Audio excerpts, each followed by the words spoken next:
है कि हरियाणा में जो मौजूदा सरकार है वो सरकार कैसे बनी, क्या जनता ने बनाई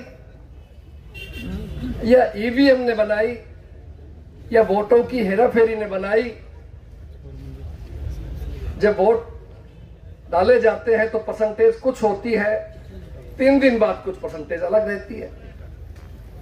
काउंटिंग जब हम करते हैं तो 99% बैटरी मिलती है। मैं खुद शिकार हूं उस चीज का कि 155 बूथ में से 85 बूथों पे 99% बैटरी मिली नारनौल के अंदर। और किस तरह से हमारे नेता, और केवल कांग्रेस के नहीं है, विपक्ष के नेता तो है ही है, लेकिन अगर देश की कोई व्यक्ति आवाज उठाता है और आज के इस तानाशाह और निरंकुश मैं कहूंगा प्रधानमंत्री के खिलाफ, तो वो व्यक्ति केवल और केवल एक व्यक्ति है, श्री राहुल गांधी जी, जो बहादुरी के साथ, मजबूती के साथ लोकसभा के अंदर डट के मुकाबला करते हैं। बहन जी भी उनके साथ देती है, साथ खड़े रहते हैं। हमेशा वो कहते हैं कि गलत नहीं होने देंगे। और साथियों, राहुल जी ने जो ये लड़ाई जो लड़ रहे हैं, ये सत्ता की लड़ाई नहीं है। चुनाव तो 4 साल दूर पड़े, ये लड़ाई है संविधान की लड़ाई। सही मायने के अंदर लोकतंत्र को बचाने की लड़ाई लड़ रहे। और किस तरह उन्होंने साबित कर दिया कि 25 लाख वोटों की हेराफेरी की, हर 8वां वोटर फर्जी था, डुप्लीकेट था। और आपने फोटो भी देखी होगी पत्रकार साथियों ने, ये हिंदुस्तान की नहीं है सर, ब्राजील की कोई मॉडल है। अब आप देखिए, उसकी फोटो खींची हुई है हमारी वोटर लिस्ट के अंदर। तो ये चीजें राहुल जी बता रहे हैं। और पत्रकार साथी कहते हैं, साहब बीजेपी वाले भाई कहते हैं ये तो हुआ ही नहीं, कांग्रेस वाले वैसे शोर कर रहे हैं। तो आप देखिए, अगर नहीं हुआ तो कौन इस बात को उठाएगा। और देश के नेता का फर्ज है राहुल जी का कि वो जनता से सीधी बात करे। हम उनके पार्टी के सिपाही हैं, कार्यकर्ता हैं, और हमारी ड्यूटी लगी है कि आप हरियाणा के एक एक कोने में जाकर के, हर जिले में जाकर के अपने सारे साथियों को, पूरी की पूरी कांग्रेस पार्टी आपके सामने बैठी है। आज बहन शैलजा जी हमारे साथ है, उनके नेतृत्व में हम कर रहे हैं। हमारी आदरणीय है, मार्गदर्शक है। कल भाई रणदीप जी कैथल मेरे साथ थे, कहीं आगे अंबाला में हुड्डा साहब हमारे साथ थे। और आगे भी जहां जहां जिसको समय मिलेगा, आप समय देकर के कांग्रेस के इस पैगाम को, राहुल जी के इस संदेश को, हम जिला हेडक्वार्टर्स पे जा रहे हैं और बाद में विधानसभा स्तर तक जाकर के हमारी मंशा है कि बूथ लेवल तक भी, हर गांव लेवल पर ये लोगों को जानकारी होनी चाहिए कि जो चाहते थे आप कांग्रेस की सरकार बनाना, वो इस भारतीय जनता पार्टी ने वोटों की चोरी करके अवैध सरकार बनाई, असंवैधानिक सरकार बनाई, जिससे आम जनता में रोष है। और न केवल हरियाणा में अपितु पूरे देश के अंदर इस बात की चर्चा है कि इससे कोई घटिया बात नहीं हो सकती। साथियों, आप याद करो कि आपके हमारे बुजुर्गों ने जो लड़ाई लड़ी और जो देश को आजाद कराया शहादत करने के, क्या वो इसीलिए कराया था? और जो बाबा भीमराव अंबेडकर साहब ने जो ये संविधान जो बनाया था, वो इसीलिए बनाया था कि हर व्यक्ति को वोट देने का अधिकार हो, चाहे वो गरीब है, अमीर है, किसान है, मजदूर है, महिला है, पुरुष है, हर व्यक्ति को अधिकार मिलना चाहिए। लेकिन जब ये अधिकार ही छीन लिया गया तो आप जानते हो लोकतंत्र खतरे के अंदर है, लोकतंत्र खत्म हो चुका है, मान के चला जाए। इसलिए हमारे नेता राहुल जी ने आवाज उठाई है।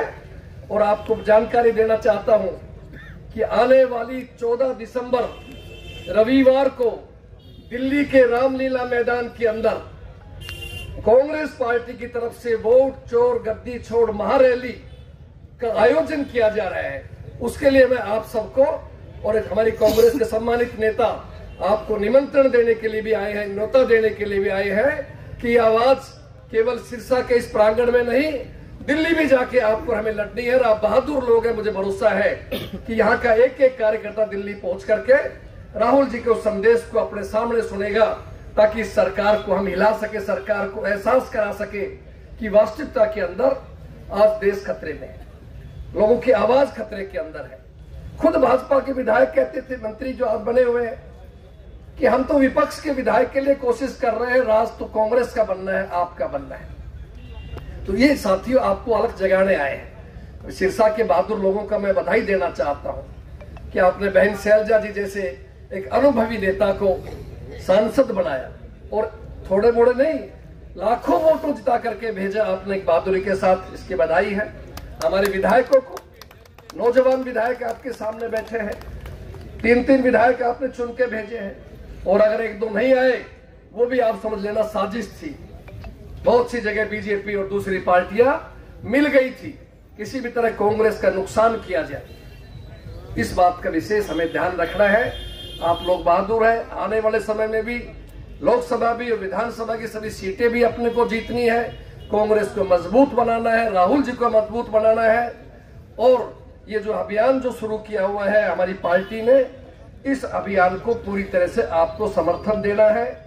साथ में अभी बिहार के चुनाव हुए, पत्रकार साथी सवाल पूछेंगे, उससे भी हमेशा मैं जरूर एक बात कहना चाहता हूं साथियों से कि साथियों, SIR के नाम के ऊपर भारतीय जनता पार्टी ने धर्म के नाम पे, जाति के नाम के ऊपर 65 लाख वोटों को काट दिया गया।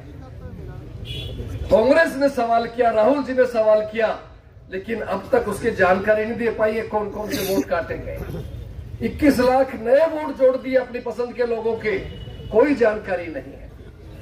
इसी तरह से जो दूसरे प्रदेशों के लोग हैं, यूपी के लोगों ने जाकर के वोट डालते हैं महाराष्ट्र में, बिहार के अंदर दिल्ली के वोट नेता जाकर के डालते हैं बीजेपी के, उसके बारे में चुनाव आयोग खामोश है। तीसरा मैं कहना चाहता हूं साथियों, अगर महिलाओं की, माताओं बहनों की सबसे ज्यादा कोई सम्मान करता है तो कांग्रेस पार्टी करती है। आप जानते हैं हमारी नेता खुद सोनिया गांधी जी है, जो बहन जी के बहुत नजदीक है, आप खुद पता है। लेकिन 20 साल राज होने के बाद भी बिहार के अंदर महिलाओं का सम्मान नहीं हुआ। अब चुनाव से 20 दिन पहले उनके खाते के अंदर 10-10 हजार रुपए जो डाले गए हैं, हर विधानसभा में लगभग 60,000 वोटों के ऊपर सीधा अटैक किया गया कि चुनाव आचार संहिता का उल्लंघन नहीं है। और पूरे हरियाणा नहीं, देश से ट्रेनें भर भर कर जिस तरह बीजेपी के कार्यकर्ताओं की फोटोएं आई थी आपके सामने, बिहार में भेजी गई है, ताकि बिहार को ये इन प्रकरण किसी भी तरह चुनाव को जीता जा सके। तो ये सब चीजें आपके सामने, जिस तरह ये प्रभावित करने की कोशिश करते हैं या नुकसान करने की कोशिश करते हैं। और एक जानकारी मैं साथियों और देना चाहता हूं आपको, जो राहुल जी की टीम ने सर्वे की है, कि देखिए कुल सिरसा जिले से 82,189 टोटल फेक वोटर्स थे। कालावाली में 14,866, डब्बावाली में 13,640, रानिया में 15,518, सिरसा में 21,853 और इलाहाबाद में 16,312। ये सब डिटेल आपके पास है, अगर आप कोई भाई चाहे तो जानकारी मिल सकती है। अगर ये गड़बड़ नहीं होती तो हमारे ये जो उम्मीदवार बैठे हैं जीतते हुए, ये और मार्जिन जीतते, और ज्यादा संख्या से जीतते, लेकिन इन लोगों ने पूरी गड़बड़ की। तो इसलिए साथियों, आज का जो एक प्रोग्राम है कांग्रेस पार्टी का, आप सब लोगों का, आपकी अपनी पार्टी है। मुझ जैसे एक साधारण कार्यकर्ता को, जो कांग्रेस पार्टी ने, आदरणीय राहुल गांधी जी ने, आदरणीय खड़गे जी ने और आदरणीय हमारी बहन जी ने भी, और हरियाणा के तमाम नेताओं ने जो आपको सहयोग दिया और आपको जिम्मेदारी दी गई है, तो ये एक बात साबित करती है कांग्रेस के लिए आम कार्यकर्ता बराबर है, किसी को भी कोई जिम्मेदारी दे सकते हैं। बहन संतोष जी को जिला की जिम्मेदारी दी गई आपके सामने, तो इसलिए हम सबका धर्म बनता है, चाहे एक दलित भाई है, बैकवर्ड के भाई हैं, दूसरे तौर मजबूत भाई सारे बैठे हैं आप सब लोग, उनका तो मैं पता है बहादुर लोग हैं, कि ये भारतीय जनता पार्टी दलित भाइयों पे, पिछड़े के भाइयों के ऊपर डाका डालने का काम करती है। हमें उनसे प्रभावित नहीं होना, हमें सच्चाई जानने की हमारा हितैषी कौन, कौन हमारा अपना है, किसने आज तक अगर काम किया गरीब के लिए, पिछड़ों के लिए, तो कांग्रेस पार्टी ने किया। जवाहरलाल नेहरू जी से लेकर के और आपके समय जो भी हमारा राज रहा, सोनिया जी चेयरपर्सन थी, बहन जी मंत्री थी, सरदार मनमोहन सिंह जी आपके मुख्य प्रधानमंत्री थे, उनके कार्यकाल में जो काम हुआ अपने आप में रिकॉर्ड है। चाहे वो मनरेगा का हो, चाहे RTI का हो, चाहे फूड एक्ट हो, हर अच्छे काम कांग्रेस पार्टी ने किए, हरियाणा के भी अंदर किए। तो इसलिए इस बातों का ध्यान रखते हुए आप सब लोगों को जो आज के कार्यक्रम में पधारे, अपना कीमती समय निकाल करके, और जो कामयाब बढ़िया प्रदर्शन आपने किया, मीटिंग किया, मैं आप सब लोगों को, कांग्रेस के तमाम नेताओं को जो मंच पे विराजमान है, हमारी सांसद बहन को, हमारे विधायक साथियों को, जिला अध्यक्ष को और तमाम नेतागण जो बैठे हैं, और आप सबको मैं बहुत बहुत बधाई देता हूं।